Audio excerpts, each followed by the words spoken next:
Hey friends, another conversation with my good friend, Wendie, who's a naturopath, owner of Visibly Fit. Wendie, it's an honor to have you on here today. Thank you very much for having me. It's an honor to be with you. I always love our time together. Yeah, Wendie, we spoke at a conference a number of months ago in Minnesota. I was so impressed with not only you, your husband, your message, and really empowering a generation to get healthy mind, body, and spirit.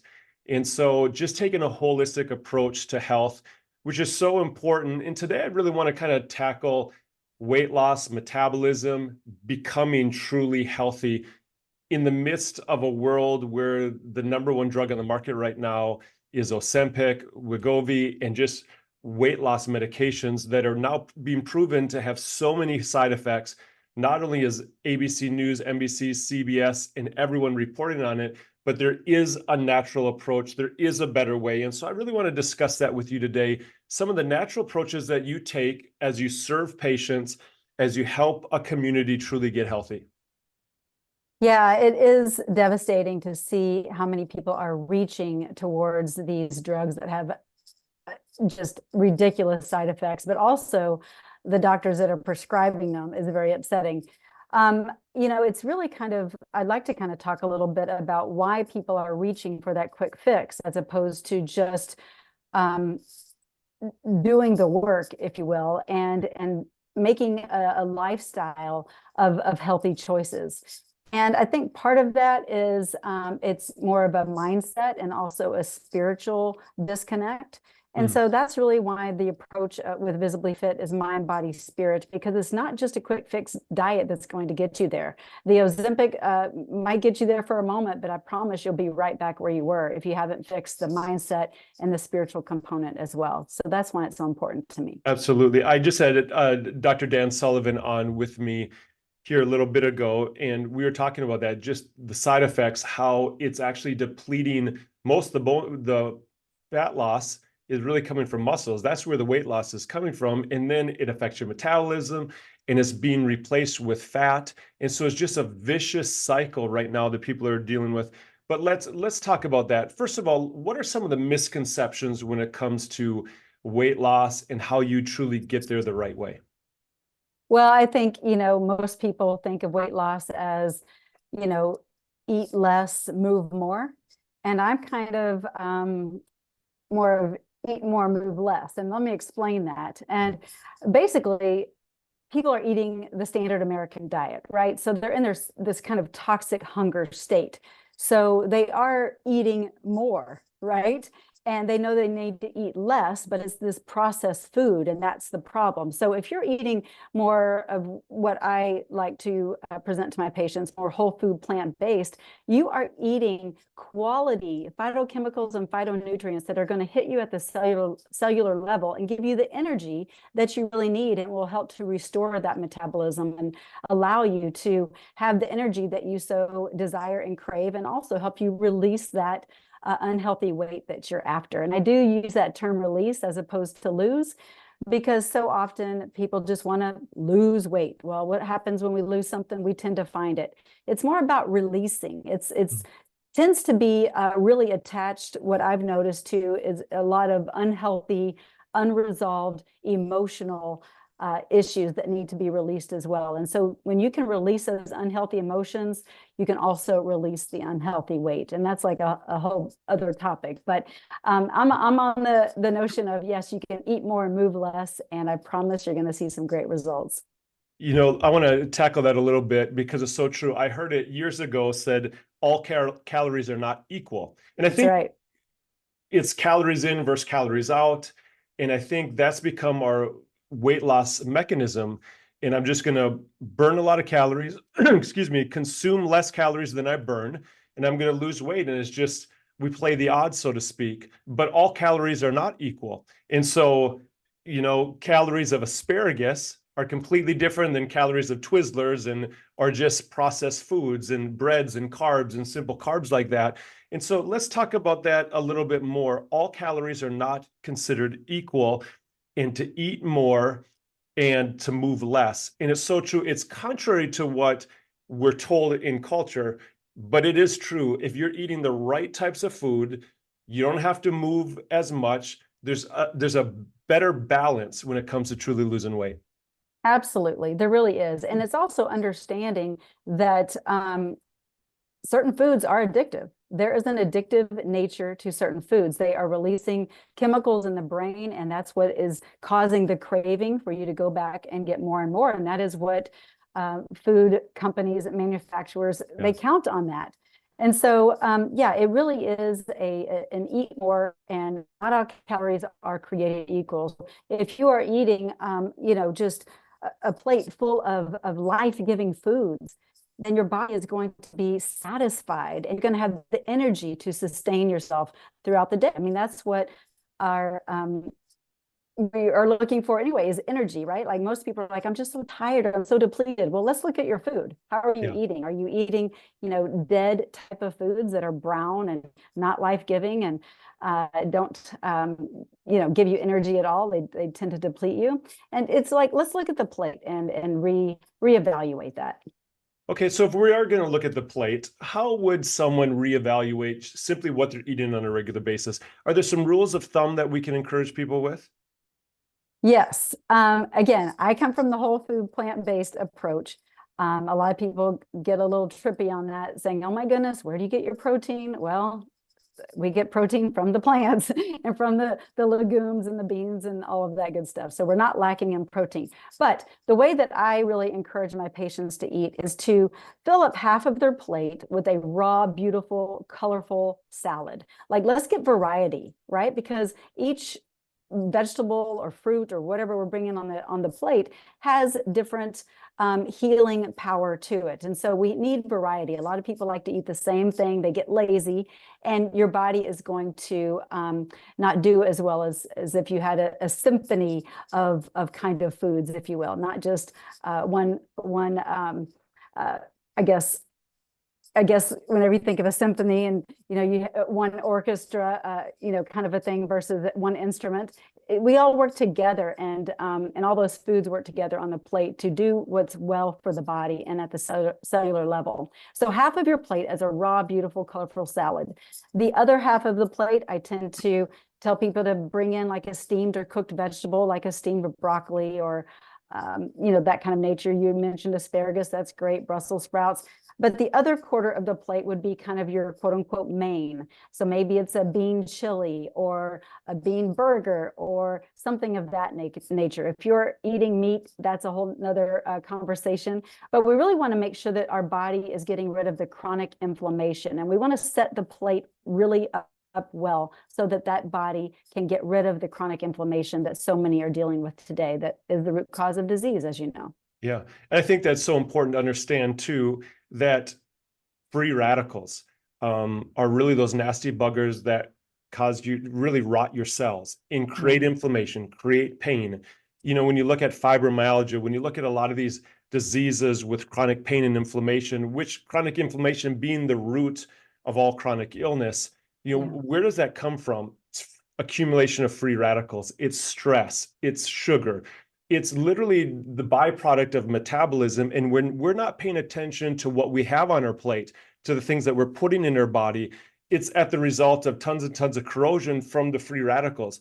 But antioxidants are the magnet for free radicals to help kind of eliminate them from the body. And so, when you talk about half your plate in a colorful salad, half your plate with steamed vegetables, or just even heating those vegetables to remove those anti-nutrients, now we're getting good, powerful antioxidants to really just help strip inflammation from the body and put our body in a great way to just really get healthy and stay healthy.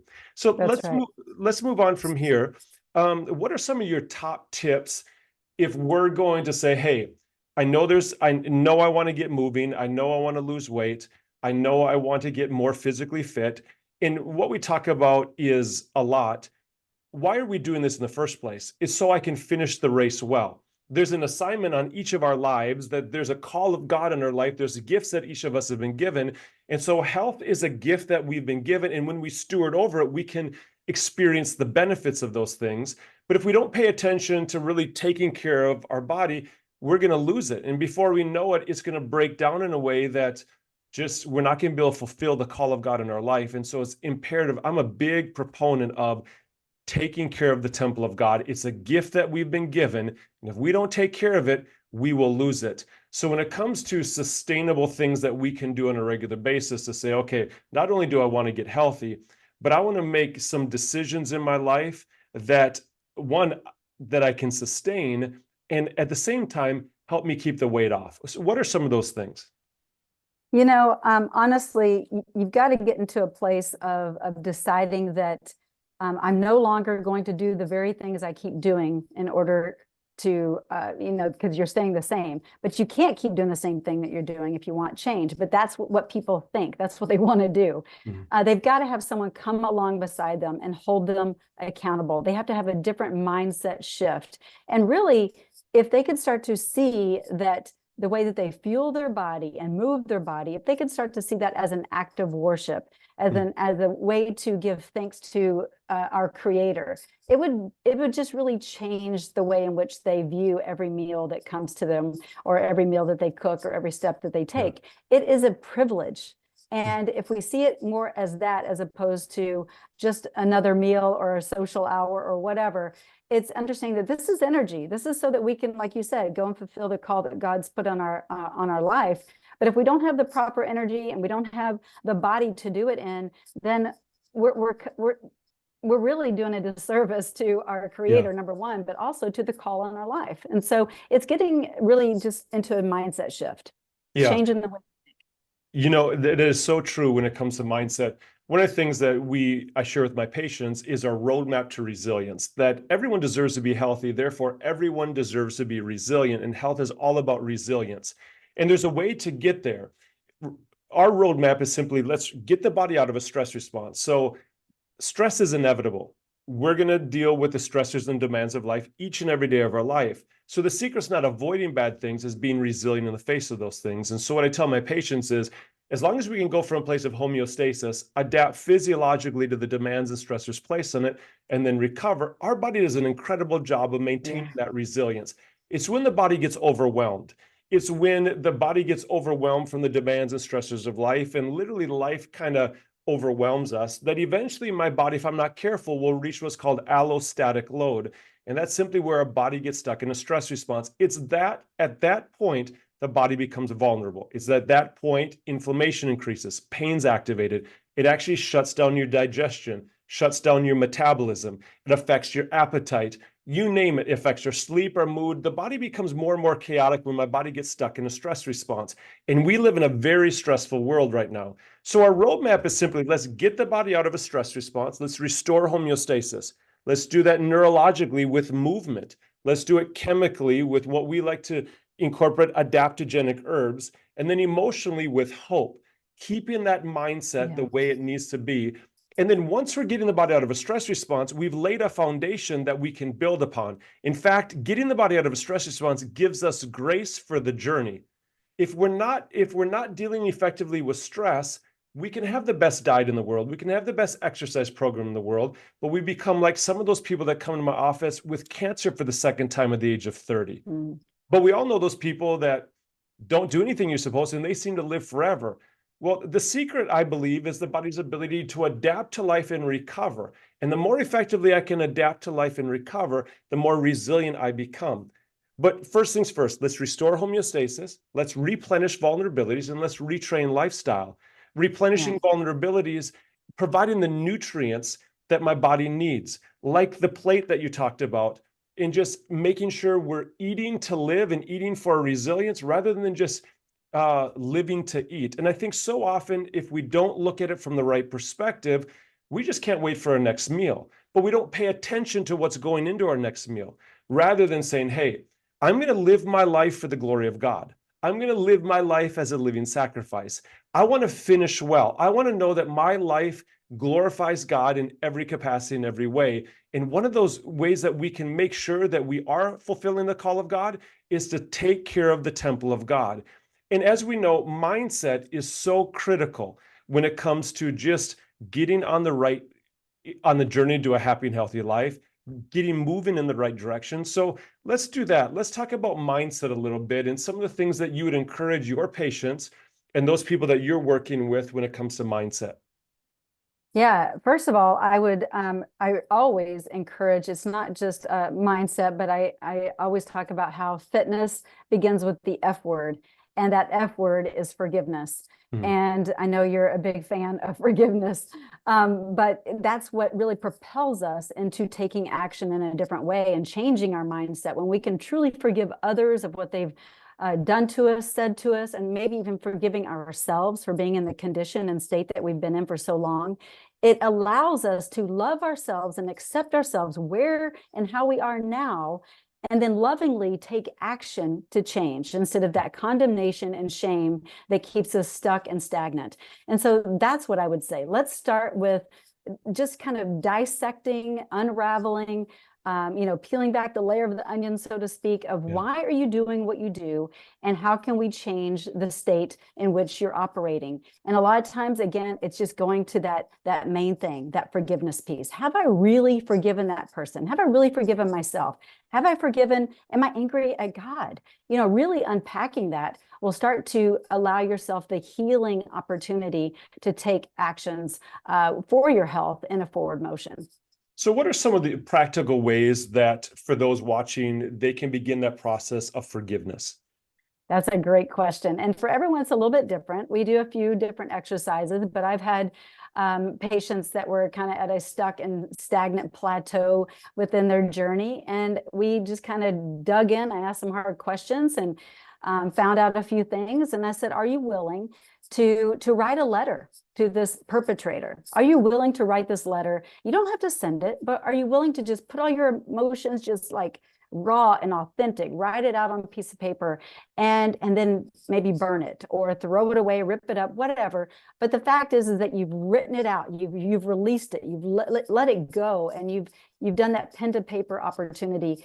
And for her, she released 5 pounds within that week, because our cells will hang on to those emotions that will keep us from releasing that unhealthy weight as we desire, because those emotions, our body knows what we're thinking, right?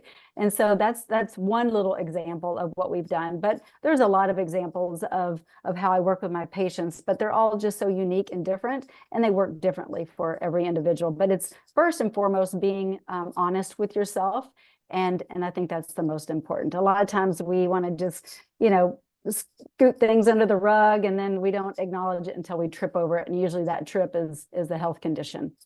I don't think many people realize just the aspect that our emotions play in true health and wellness. Mm-hmm. If you look at new studies when it comes to breast cancer, chronic illness, Alzheimer's disease, there's an emotional trigger. In fact, I saw one study that says if breast cancer shows up in a woman's right breast tissue, it's typically because of an emotional trauma with a father figure.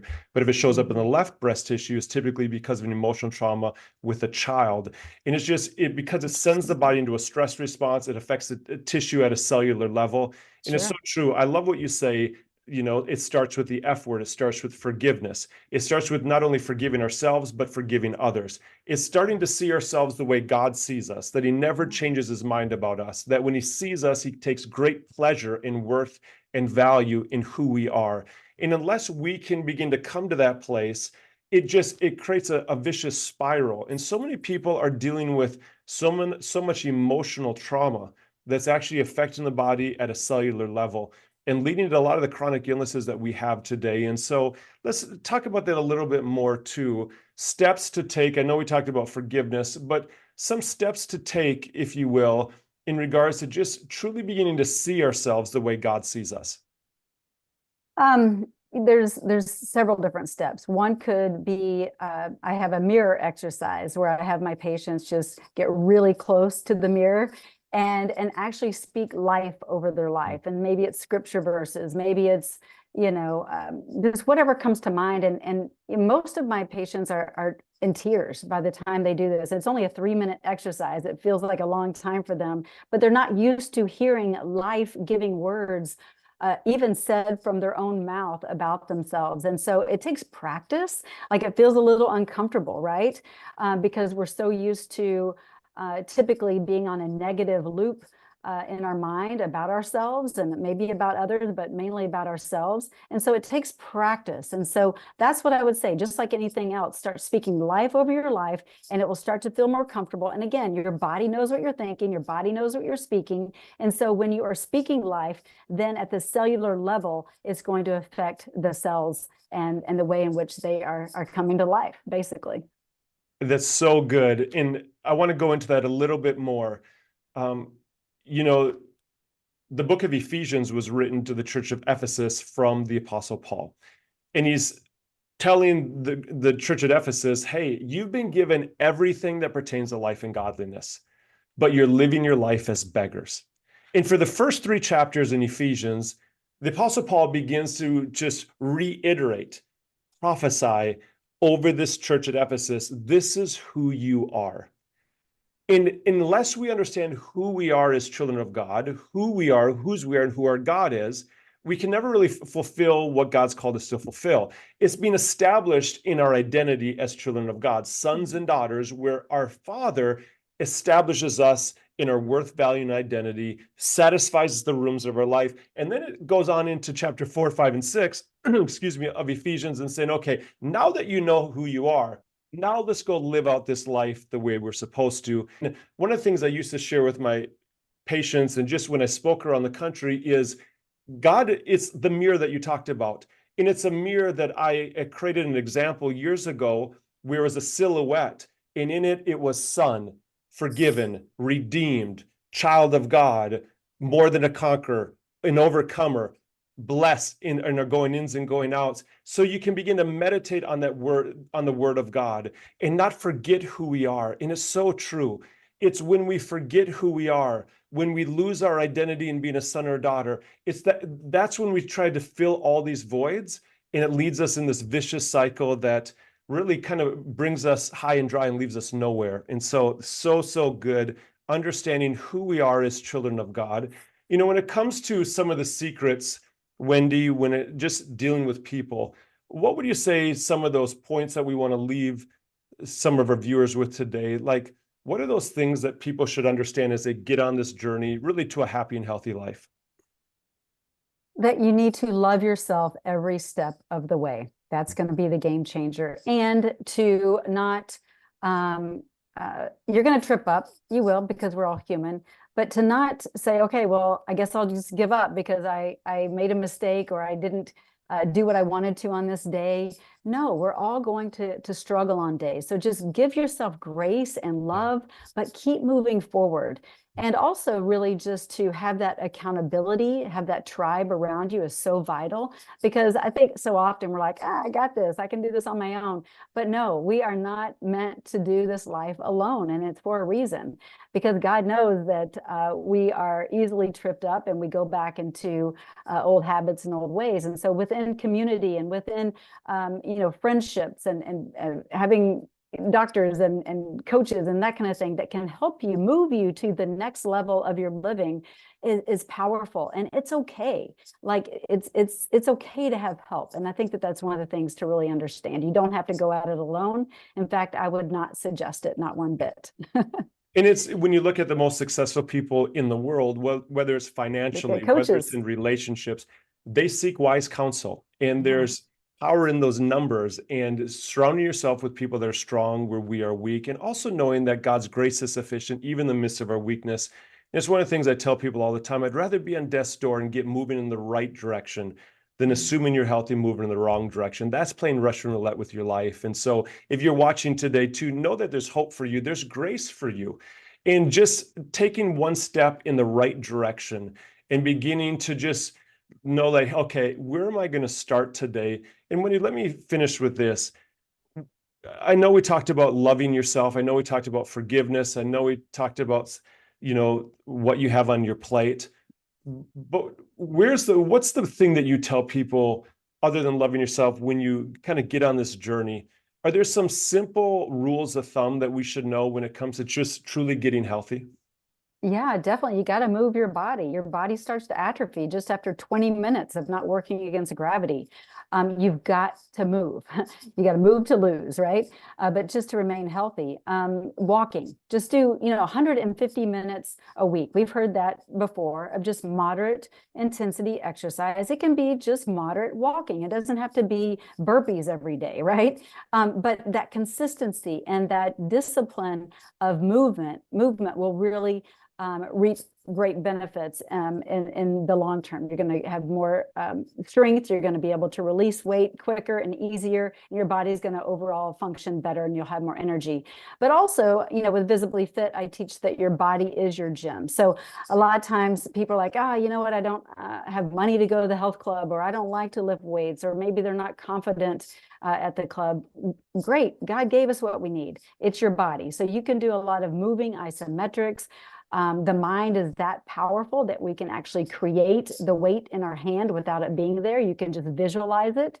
And that's what I've done for the last 20 years. And it doesn't put stress on your joints, tendons, or ligaments. And so I'm here to tell you that no matter your excuse, I'm sure I have a solution so that you can overcome that excuse. Because again, your body is your gym. If you don't like to go to the gym, you can do body weight resistance. You can go for a walk. You don't have to be stuck in the rut of saying, well, I just can't. Because again, that goes back to the way you're thinking. So you can, and you will. And then that's where you have to go. I am, I can, I will. And get around positive people. Because a lot of times when we're around people that want to bring us down, that tends to be the downfall as well. Like maybe someone's spouse isn't on board with their new health goals or something of that nature, and they get sucked right back into the vortex of not being where they want to be. So you've got to have the right tribe, the right community to keep you going. But movement matters. Yes, that's so good. Wendie, how can we find out more about what you do, your website, and how people can find you? Sure. They can just go to my website, which is wendiepett.com. And I actually do have a 7-day meal plan and 7 of these exercises that I have done for 20 years, over 20 years, twice a day, called the Visibly Fit 7x11. Those are included there, all for free. So feel free to grab that. But social media, however, I love to dialogue and interact with anybody. But I really just want to encourage people to do something. Something is better than nothing. Absolutely. And we're going to have more information on how you can reach out to Wendie in the descriptions on this video. But Wendie, thank you so much for being a part of this community. Thank you for your insight. Thank you for the valuable tips that you gave us today. And until next time, friends, conversations with my good friend, Wendie. I appreciate you. Thank you.